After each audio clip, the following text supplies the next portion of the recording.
everyone, so moving on to video number 2 now of Autism, a new introduction to psychological theory and current debates. Sorry, just getting my... the book really focuses on the 3 levels of explanation: the biological, cognitive, and the behavioural level of explanation. But because it's a psychological text, it focuses primarily on a cognitive level of explanation. It suggested that in some conditions, 2 people might display the same behaviours. For example, they might both appear autistic in behaviour but not share the same cognition. Whereas another suggestion is that very different behaviours at different biologies might be explained by the same sort of cognitive cause. In autism, that's often seen to be the theory of mind. So does autism have one particular cognitive cause that kind of unites all of the different profiles? And that's a question really that hasn't really been conclusively answered.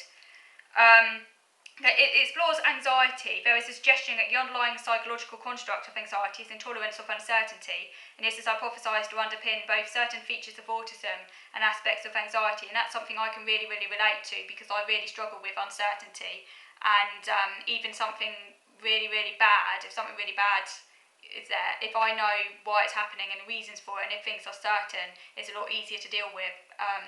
And even if something's positive that's happening in my life, if there's a lot of uncertainty around it, that makes it really stressful.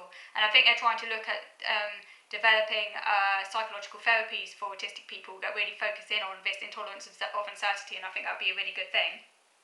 On page 41, it explores the fractionated triad idea, and this was coined by Francesca Happe. This is the idea that different behavioural features of autism may have multiple distinct causes, so there could be distinct genetic influences on the 3 aspects of a triad.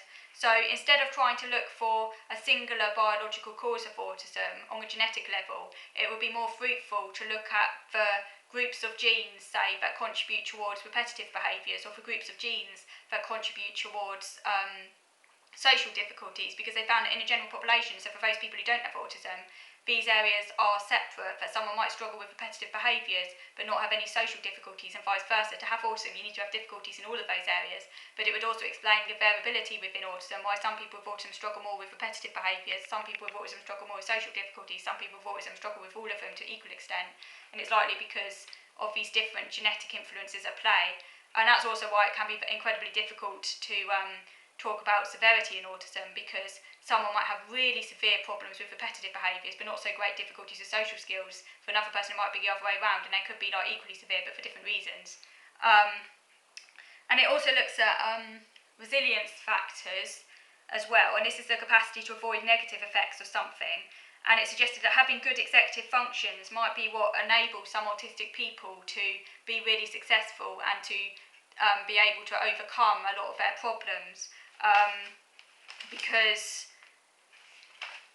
having better executive functions doesn't make anyone less autistic, but it might make them more resilient to some of the negative consequences. For example, if they have good working memory and planning abilities, they might be able to learn rules to operating in a neurotypical world, monitoring and tracking social behaviours, and that might result in greater compensation. That's just one theory. It needs to be replicated. They need to explore it further. They need to do experiments on it and stuff like that. They need to be replicated. But it is an interesting one, because there are some autistic people out there who seem to have like really successful lives. Like they get married, they have kids.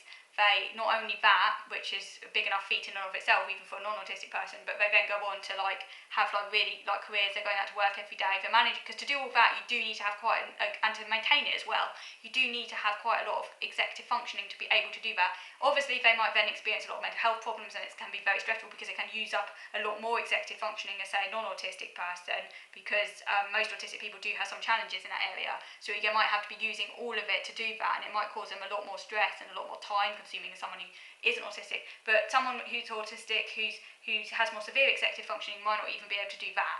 Like, they might literally not be able to work, they might not be able to do any of that, and that's often because of executive functioning might be the key area that can distinguish those autistic people who need a lot more support than those who are able to kind of like do all those things.